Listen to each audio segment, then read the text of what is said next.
amazing staff, where would you want your mum to go to? And they always say it's where the amazing staff are. It's not that you don't want good buildings, but like it's the people that make the care. It's not the building. Buildings don't give any care. Love that. And so, yeah, that's the one thing I wish. It's not that we didn't treat staff well. It's just that they want the same thing and we all want the same thing. And if you take them on the journey, it's a much smoother. It's a much smoother process. But I guess that answers almost both questions, does it? Well played, Jason. Yeah. You're efficient. You're very efficient, but with 40 plus sites now, you're going to have to be more efficient there. But I love, we had Calvin on from Doherty Apartments last Friday, or sorry, I was in the office this week. I'm getting confused now. But he was, he gave something similar. I love that story of, and to me as still working on my Australian, but coming over to Australia about 16 years ago. I love the Aussie have a go. And I think that's so important. And also, I mean, it seems to be a recurring story, especially in our field. But what do you think is the biggest misconception people bring to you about our field of aged care, like outside of everyone else? I mean, thinking about the cocktail parties, everyone in between. I think the biggest misconception from the outside is I don't think people realise how difficult it is to operate in this sector or to run an aged care organisation. Or you say that you run an aged care organisation, it's kind of like it's not as sexy, it's not respected as much as other organisations, but it's a tough and definitely rewarding industry to work in. I think people think you're giving out cups of tea to older people or something, and that's what you do. The convalescent home sort of So there's a bit more to it than that, Justin. Oh, there's a bit more to it than that. It's a very complex 24/7 clinical environment where you can't make mistakes, and also then the funding's tight, so you've got to have all the commercial levers pulled in the right direction. And you've got to be giving excellent care. And so it's a tough and challenging industry, but it's great. Yeah. I love when I hear these stories about clinicians who come in from the acute sector and they ran the emergency department at North Shore Private, and then they get in and basically the end of the first day, they're just wrecked. They're like, what just happened to me? I don't understand this. And I think that's so spot on. I mean, that sleepy industry that everyone thinks it is, it's actually, you have to be across everything clinically. I mean, you have multiple organs, multiple systems, all failing, and residents and, at all different stages of that versus a trauma unit, or you're really on a different mindset of just fixing and then moving on to the next area. And I think, I think also we need to help our clinicians bridge that gap, because coming back to maybe where they would, things they would know to start at the beginning of this is I'd like to challenge how we can help them and, create the RNs really and prepare them for this new world of aged care, because I see that as probably one of the biggest, challenges our industry will continue to face as we, have a skill shortage of just people to service the aging Australians. But what are some of the, I guess, areas and strategies that Respect's looking at for, even some of that workforce side? And you could even go all the way into robots and what you think Tesla and that's going to shape. But because I think that's going to be our immediate challenge is that access to good quality people to help a 40-plus site provider, as well as those other providers across the country. Yeah, well, we need to almost double the amount of at least residential aged care. Not just residential aged care. I mean, home care, obviously, as well is support at home. Yep. Yeah, massive issue getting staff into that, into those roles. So it's challenging now, let alone what we need in the future. And so. We can look internally, and we try to do that as much as we can. But I think the answer is certainly international visas, and I think making that a smoother process would be. It's pretty good for non-clinical care workers, but for registered nurses, it's difficult to convert their registration. I think if a person can demonstrate, I'm not saying not to test them thoroughly and rigorously, but if they come from a country that isn't Ireland, New Zealand, Canada, America, countries where I guess there's not much wage disparity. So what's the motivation to move to Australia, let alone where we operate in regional areas? Well, probably Yeah. I think it's important that if they've gone to a good university, and there are recognised universities that are good in the Philippines, in India, and in just about every country. I think if they have gone to a quality university, making a registered nurse pathway into Australia easier. I'm not saying easier as in low on the bar, but easier as in not Fast so tracking. prescriptive. Not so prescriptive about you have to do this 24-month, conversion thing when they may already know some of those skills. We had one of our general managers from Nepal, and she spent 3 years converting her registration. And I said, was it easier or harder in Australia? She said, no, it was easier than what she did. So she'd already done it and then had to do it again. But I think making that easier, and like I said, not lowering the bar, just making it more pragmatic for people to convert their registration is super important for us, instead of scrapping around for registered nurses, which is not going to be sustainable, I don't think, moving forward.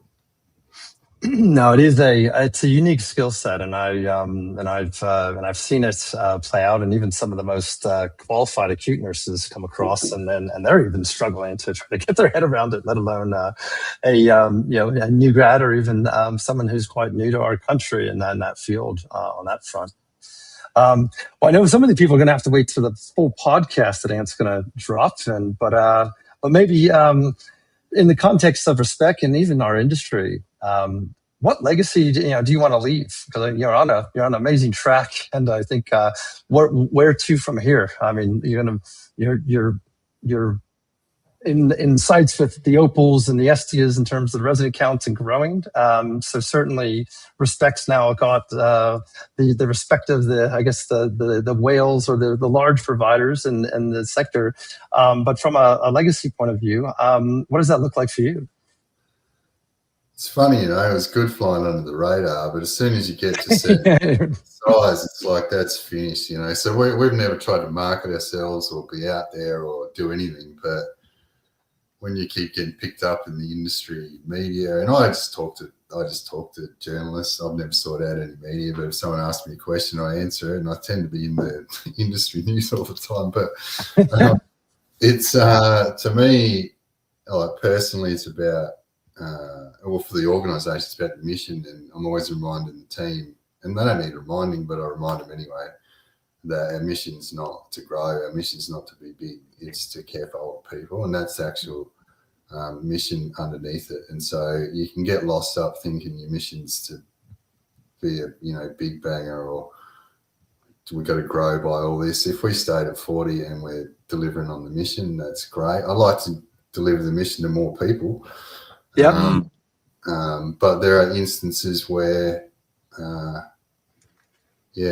I'll give you a recent incident. I won't say specifics, but there was a leased aged care facility, and it was being leased by it's only Peppercorn lease, but it was being leased by another not-for-profit, and the lease came up, and we were in that to compete for the lease, but I didn't realise the other not-for-profit still wanted it. And as soon as I figured that out, I rang up the CEO and said, "Do you still want it?" And he said, "Yeah." And I said, "I thought you were pulling out. That's why I went for the lease." I'll just pull out, because I know you give good care, we're not going to give any better care, so I'm not going to compete with you for that service. So love that solidarity. It's good. Well, it is, and it's about not a common story. It's about the care in the community for us. So if it's already been given good care in that community, I know that provider does give great care, then it's not about us picking up extra beds or I couldn't care about it. It's about the old people in the community, ensuring they get good care. In terms of legacy, I myself couldn't care less. And like I practice a lot of Eastern philosophy, and so my goal in life is not to have an ego. So I couldn't care. Oh, there you go. Yeah. I couldn't care what's left behind, or care whether someone thinks Jason Binder is a somebody or not. So I don't. Oh, I love that. When we think of legacy, Jason, we think about the stuff that lasts. You know, you're building something that lasts. You know, Yeah. something of substance. You're building into the lives of people. Yeah. You know, but what would you like to see in terms of, you know, the people that have experienced respect and the stories they tell about you and your people and what you've done for them? I think we just want the care to be better in the community where we are. So we would just love for older people to think, I love my time at Respect, and this was a great way to finish off my the last bit of my life. And part of it, that is, we believe that, I think Australia is the best country in the world, and there's a lot of people whinging about it a lot, but I think it's the best country in the world, and I wouldn't want to be anywhere else. And so this, not everything's perfect, but there's no other country I'd want to be in. I love this country, and so does my team. But for us, like, we're just lucky that either we were born here or we immigrated here, and it's the people we're caring for now that built the country. And so we think they deserve that care. And so if they can get that the last bit, and we can be part of that, I'm really, really glad about it. Also glad if services don't close in regional and rural communities. Absolutely. It's a big deal. There's a real need. Yeah, I come from a small town called Renmark in South Australia. It's only 10,000 people in the Riverland on the Murray River. And so, my dad passed away 7 months ago, so he passed away in hospital because there's no beds in South Australia. Sorry to hear that, mate. No, that's all right. Rough. But to me, to think, if you had to move from Renmark to Loxton or Waikerie or somewhere, which is half an hour or 45 minutes away, it's a massive deal because it's a completely different community. And I think people in the cities can look at the map and go, well, it's only 45 minutes from this town to that town, and that's how long it takes me to get to work. So what's the problem? But they're within the same community. Like, if you're in Melbourne, you're in Melbourne. Yeah. To talk to someone like my dad and say you got to go over there is like saying, well, you got to go from Melbourne to Sydney. That's where you're going to get your care now. And it's kind of ripping them from the community, ripping them from all the things they might have done. It might have been going on the bus to a footy trip or whatever it might be, or the spouse doesn't visit them as much, or family can't visit. The nostalgia and just the feeling of the people around, or the stories that they might be able to talk about with the staff. So it's fairly it's a big deal. We can't always do it. We don't say yes to everything, but we do have some of our services that we're doing that just for a community. Tell us about maybe some of those services, Jason. How do you come up with them, and what's a couple of stories of things that you've done in those communities? So some that we've taken on, we've got a 27-bed site and a 32-bed site, and so they're probably small services that other providers would look over. Most other providers would look those over and say that's too small. I think there's some of that is just a fixed mindset in the industry that we've all heard, you need this size or you need that size to operate. That 27-bed one performs really well financially. Isn't that interesting? Yeah, that's a great story of how you're doing that. Yeah, so that it does. I mean, there's a limitation to that. We've had ones that are like 15, 16 beds come to us, and it's really, really, really challenging. And we've kind of got a philosophy, we don't cross-subsidise between sites. So, and we think that's fair if a site is doing well, that we reinvest back into that community, into there. And we can't take on anything and start cross-subsidising because the government change levers all the time. We're doing all right now, but I've been in this industry, I said, for nearly 2 decades. So I know what happens. legislation changes, different levers get put, funding gets changed. Government swap out, yeah. Aged care is a priority at the moment, and it's a community concern. I've been through a lot of times where there was just no one cared about it, and it may go back to that, and it may go back to different things. So we've got to make sure that we protect the organisation long term as well. So we can't take on anything, but I'd love to take on anything and make sure the older people in those communities don't have to move. But well, you got South Australia is looking. So you can see the team put some chats in the marks. The $250 million aged care loan scheme in South Australia. Yeah. So maybe we can get a hold of some of that. That's great. But I think, to your point about your father, that is becoming a national crisis. Yeah, we've had big issue. some of big issue, and I think also we. We're here also because of the fact that we've had a good 5 years of tinkering around that's really led these capital investment strategies to hit pause, because until you got the playbook and what government's going to do, like why would an organization take those risks with all of this? But now we're dealing with it. What's it like in Tasmania? What are you seeing with some of the other areas? Because I know we have Wollongong up here is probably one of the worst that we've been hearing from Mark Sewell and Nikki Sloan and the teams. But what's the situation down in Tassie? It's starting to get not good. So the two oldest states are Tasmania and South Australia. Tasmania is the oldest state. South Australia is the second oldest state. So I think Tasmania, the average age is 42. Yeah. South Australia is 41. Other states, they're like 36, 37, like around that is the average age. So we've got the oldest populations in South Australia and Tasmania. You can see like South Australia is hemorrhaging right now. The SA Health has rented out the Pullman Hospital and the Pullman Hotel, and they're essentially running that as an aged care service because they're trying to decant people from hospitals. So I would say it's a crisis in South Australia. Tasmania was always traditionally considered overbedded, so we were 2 or 3 years ago.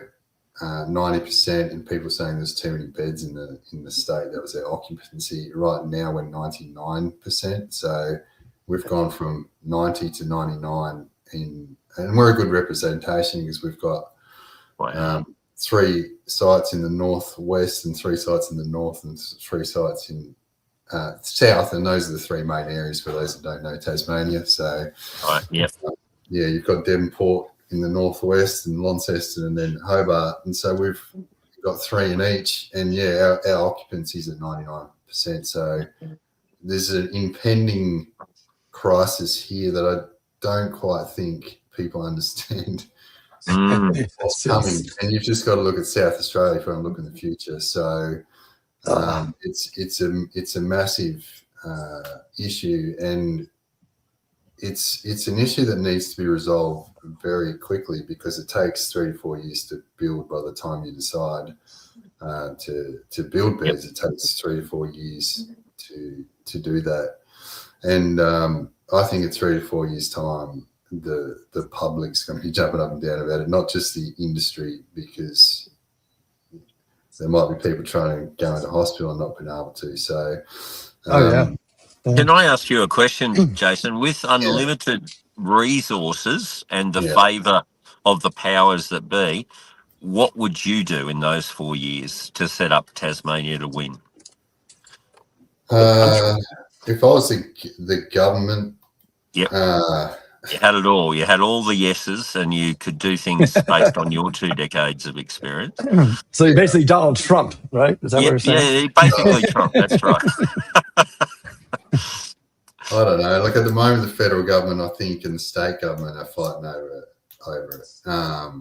But even if I was the state government, I'd be allocating some grants at least. Absolutely. For building projects. And I know South Australia's released loans, but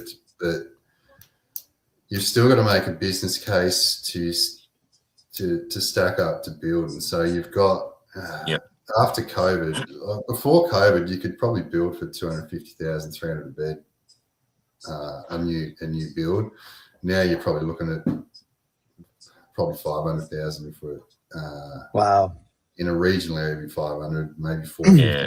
And the rest in the city, you're right. Yeah. Wow. Yeah. And so you've kind of had your building costs double and your margin hasn't gone up. And so you've got to then develop a business case that I've got to spend double the money, but I'm getting the same return. And so I do think to stimulate some growth, I'm not sure loans are going to do it or not, and whether that changes the business case. You're just changing the interest on the loan and providing a bit of free capital, but we can get capital through RADs and other things too, and it's still not stimulating.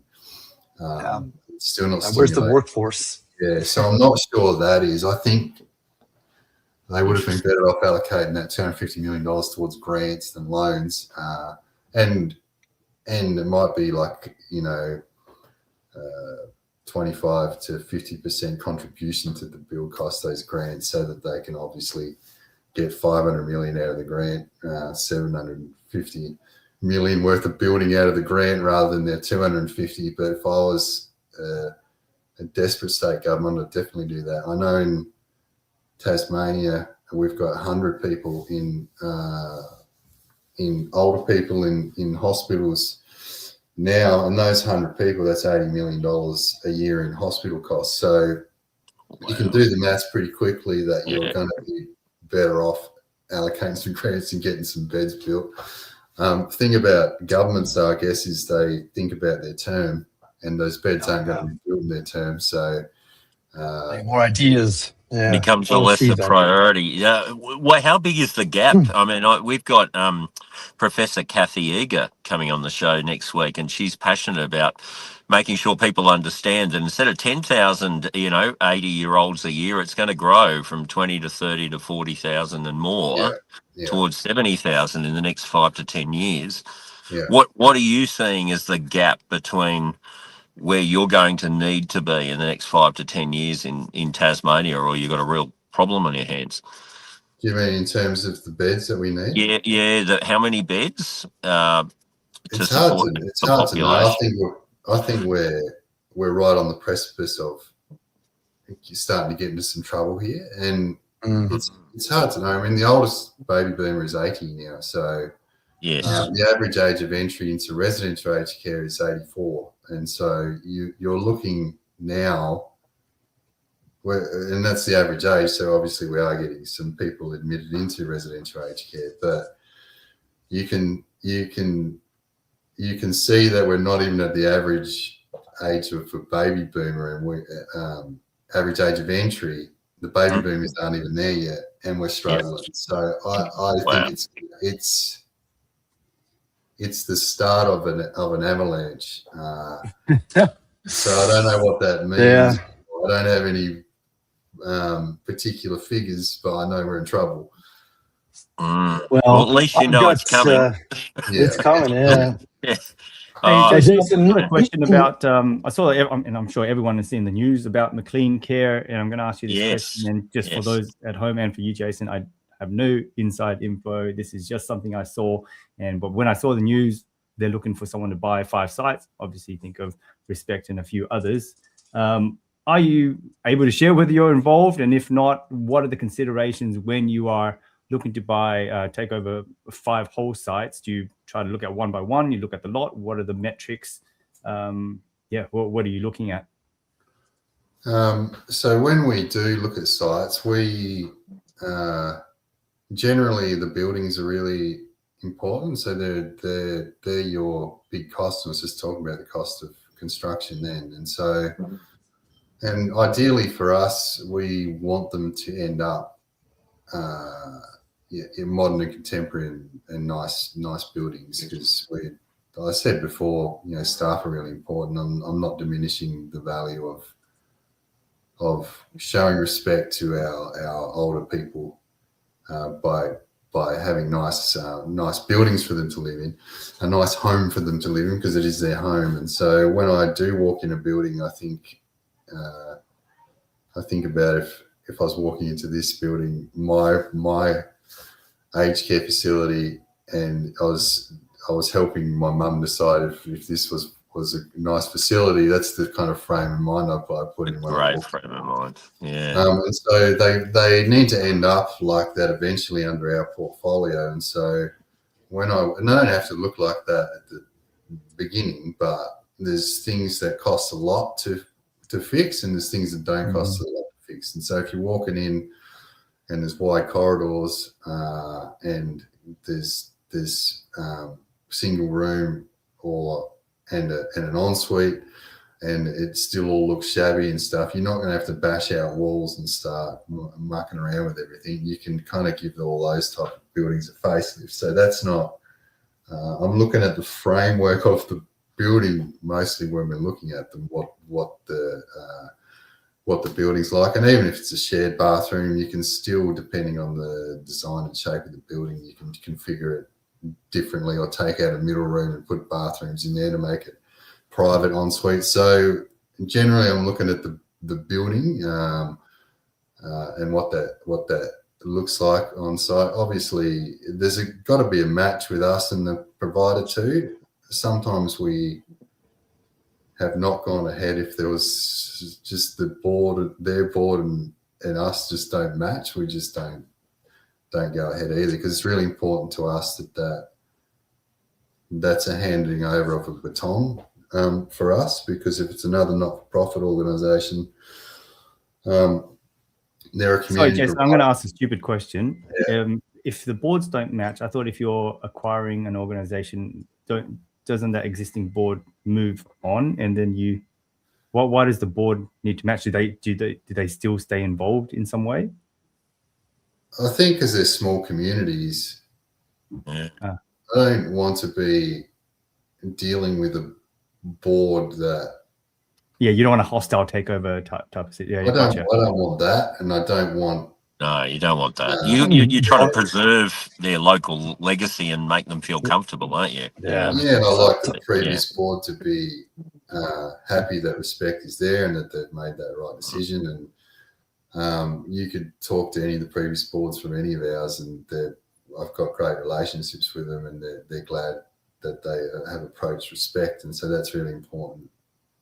Maybe, Jason, how do you do that?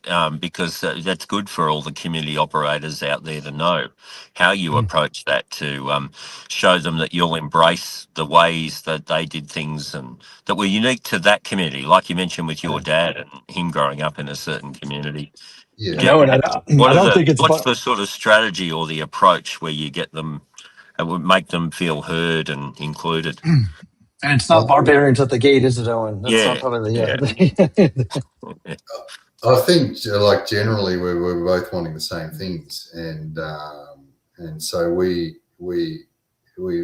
aligning on, we want excellent care in the aged care home. Obviously, if we've said we're going to upgrade the home, they're happy about that too. It's always good for the community to no, okay, it's joining respect, but it's going to be upgraded as well. I think that's always good for the community. The staff, like I said before, are integral to it. Like, they are out in the community, they are talking to people, and it's really important to engage the staff through the process, so they're not out in the community saying, "Gee, it sucks that respect took over." So those type of things are super important to do, and as well, it's important to make the home profitable, because if the home's profitable and the community wants something, or the staff want something, or the general manager wants something, they can have it. And it's a much more positive environment when they're like, "Hey, the residents love a pergola over there, and we'd love to put this in here." We're like, "Oh, go for it." That's a better environment than, "Hey, you're not where you need to be yet, so we can't do that." And so profitability is important for that, to keep the positivity, sustainability too, and for the staff, that they ask for things or they suggest things and those things happen. I think it's really important. Jason, there is one thing just before we go into the open mic, because we've probably got people that want to join and share and have some few questions for you. I did notice. Keep going.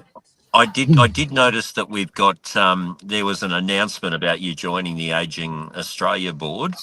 Tell us about that, the process. Did you go looking for that because you'd like to be a part of that, or how has that come about, and what do you see as the opportunity there by joining the board?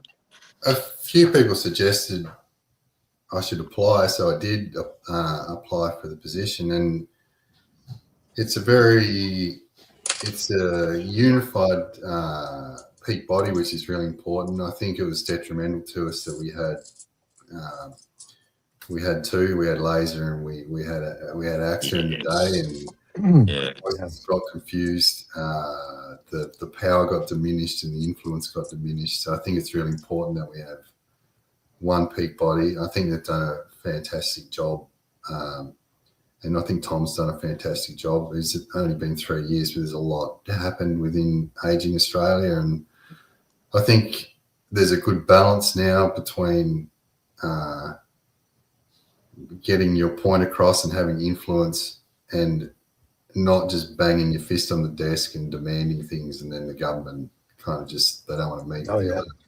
They shut the door on you. So I think there's a good balance and there's a good push, as much as we can push to do that. And at the end of the day, again, if I can be part of an organisation that we help with the policy settings and the environment for our older people in the country to receive better care, then I think that's the motivation for me to join, is to just be part of that.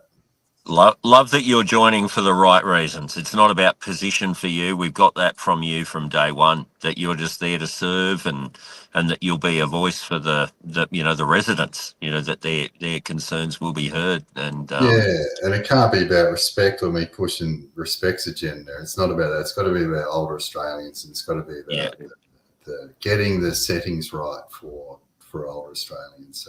So Jason, I got a question for you. One probably, for Ant and I as well, who are in the sector too, that look up and see a lot of these the business moving. But what's one thing that you think I'm doing wrong that I could fix? And Ant, maybe you just want to extend that to him, because I'm always intrigued to continue to engage and hear the conversations and also the perceptions of the different businesses that we sort of circle around in our sector.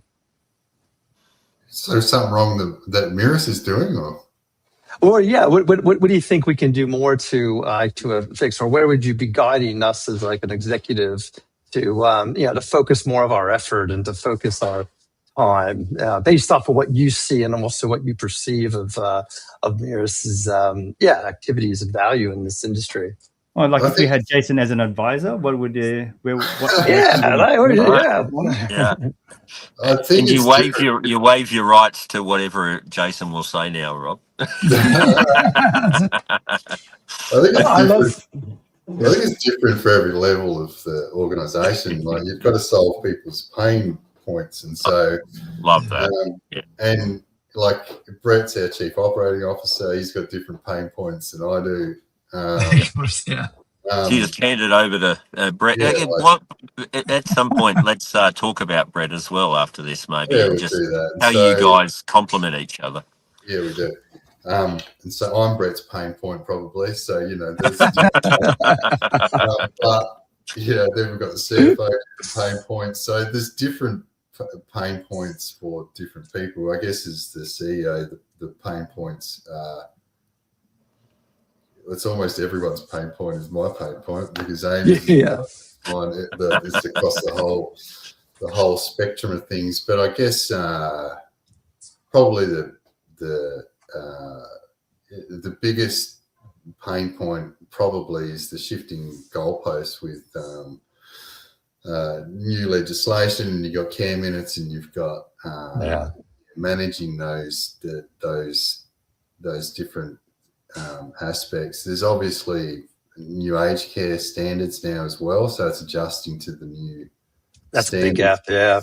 The new way the commission doing things, and they've got different powers and different processes, and they're adjusting to it as well, and we're adjusting to it all. But there's adjusting to that, and then there's the commercial adjustments when the goalpost shift and the settings shift in terms of funding and cost structures and things. And so now, under the AN-ACC, it's probably not as much. It used to be ACFIM maximisation, and so that was Miras's thing. And obviously, there's high value in that. There's a big pain point for CEOs, and there's a big upside in just getting your ACFI up. Now under the AN-ACC, your costs with it.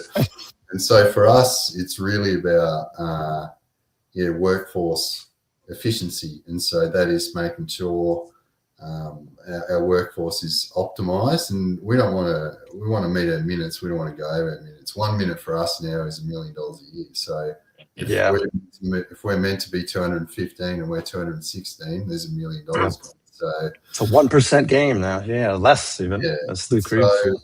So it ends up, and that's all. Your staffing costs are always your biggest cost too. So in aged care, so the government made it a bit harder to manage that, because some of our sites are really efficiently designed, and we used to design them efficiently, because that would mean that cost would lower, but now it doesn't lower. So it's about managing those minutes and the efficiencies within it. And I think that's probably a big point. It's a good point. Well, I mean, even Kathy will be on next week, so you can ask her about the instrument that she constructed. But I can even see how this instrument is even going to change, the design standards that we build to. You made a great point. I mean, you go back to a lot of like Signature Care and Graham Croft and some of his formats of 144 bed layouts where you got 30 rooms on the right, 30 rooms on the left, line of sights and all that. Now, these construct of AN-ACC and care time, if you take money, you got to do time. So with that, I can see vertical integrations becoming more part of aged care, whereas that probably wasn't as viable with the staffing models you would have had in those yesteryears under ACFI. But also, I mean, you're dead. Right. There are so many transformational aspects happening at an industry level, let alone what you're going through with organizations and adopting them and transforming them into respects ways of working and care. So it's almost like you've got the double hit happening at the same time within these services that are coming online, and learning about new platforms and systems and policies and procedures, as well as what the government has been doing. So I really feel for you. And I think this is a case study that can really show that I've never seen, and having a career in management consulting and business transformation, which is what led me into aged care, helping set up Opal and watching that, and also feeling fulfillment out of that. But that was just an organization going through its own transformational journey. This is an entire industry together going through a monumental reform changes. And I think and hope these will be in place for the next 30 years with the common tinkering between parties. But for sure. Interesting on your building comment there, and like something I've deliberately said to our board, because now we can have different building shapes, and there is a push for small household shapes, and I think the national design principles are partly based around small households, but there's still a trade-off, because like I said before, we had efficient buildings, not all of them, but when we were building, we designed them efficiently. When we're extending or modifying, we designed them efficiently. And so that would mean, we didn't need as many staff to provide the same care.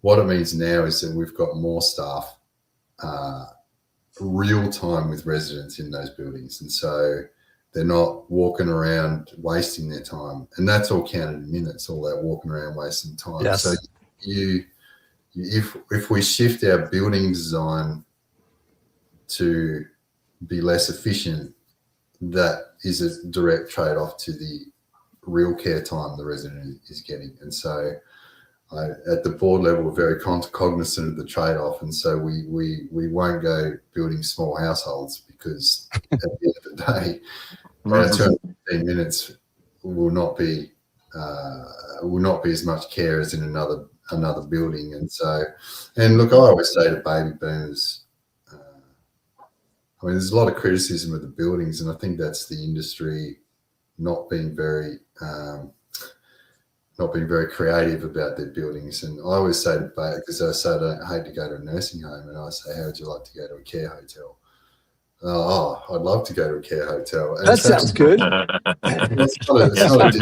It's not a different building shape. I think it's the way we've designed them, the way we've fitted them out, the way we've furnished them and interior design them has been really poorly thought through. And so I don't think it's the shape of the building. I don't think there's anything wrong with the buildings. I think it's the creativity that's gone into those. I don't think has been very high. So the sizzle, as you said, you got to fit the sizzle around it.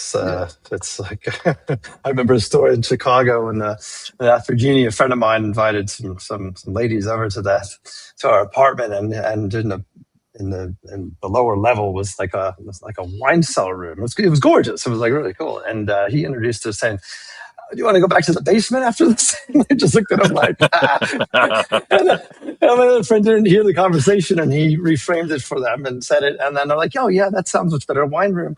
And he's like, it's the same place. And I'm like, you didn't sell it the way that you should sell the actual conversation. But I think, the environment is certainly a big aspect of it, and I think changing the mindset of the type of, it's a home at the end of the day for these loved ones, and I guess one of the ideas we're bantering around with the guys is that we're looking at putting out the first all things aged care cruise, or we call it the accreditation cruise. But imagine if I could take maybe 90% of your residents out of the facility under maybe 30 days, or make sure you get the ANAC maximized so you don't lose any of that while they're away. But just actually acting as a bit of a surge relief for it. So watch this space. We're looking at the first ever aged care cruise, but certainly at accreditation times, like these are little elements that we were thinking through, because actually Peter Staples had a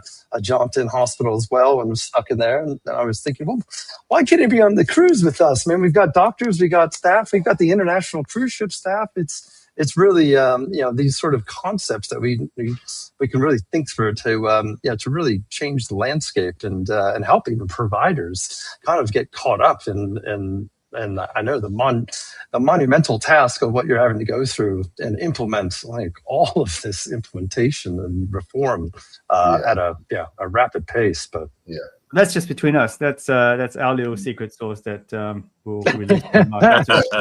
Don't tell anyone else outside of these viewers. We'll Jason, bring some sister back too. I do want, like Owen said, I do want to have Brett on. He has agreed. Well, he sort of agreed to be on the podcast. He said, "Let's have a chat about it." I need you to twist his arm for me. So twist his arm, bring him out.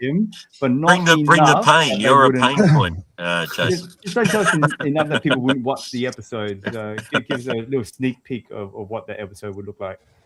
We got to send some virtual beers too before the shows. We go, did you get the beers at the other office? And I'm like, yeah, there you go. It's Friday afternoon. What was the question, Anthony? Tell us a little bit about Brett. Just a little bit, not enough that people wouldn't watch the episode.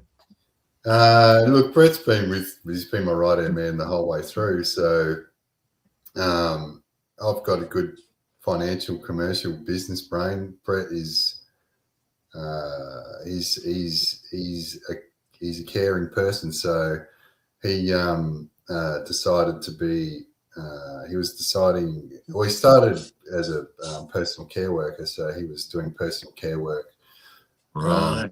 As a personal care worker, and because he had a sort of gap year in his school, then he was deciding, do I be a lawyer? He thought it's what it's going to be, and he ended up becoming a registered nurse because he loved caring for older people. And so I always tell him that was a good idea because he would have been an arse as a lawyer, but so he would have been a real piece of work lawyer, I reckon. But he loved caring for older people, so he got into the industry. So obviously he's very passionate about the care side of stuff and getting that right, but also he understands the operations because he's been a care worker, he's been a registered nurse, he's a care manager, and he hasn't he didn't start his career in the corporate office either. So But Brett's been with me the whole time, and in the early days, I was saying we're doing turnarounds. It used to be me and Brett going to the site, and so we used to do that ourselves, and we'd be months at a time at sites doing it, and Brett would be managing it. The first one we ever did, we're at a site, and Brett saw an older lady struggling to go to the toilet, so he said to her, "Oh, let me give you a hand." And so he gave her a hand in the toilet and cleaned her all up and sent her off. And the old lady, she walked out the front door and got in her car and took off. She was a member of the public, so. So we got a little too much care.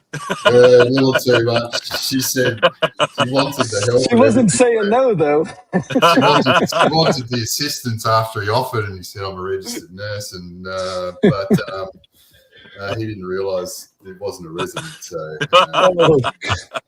but we've had a lot of things together and been in the trenches together and for a long time, and so it's been tough. What you say, we've gone 3 to 40 aged care homes. It sounds pretty easy, but there's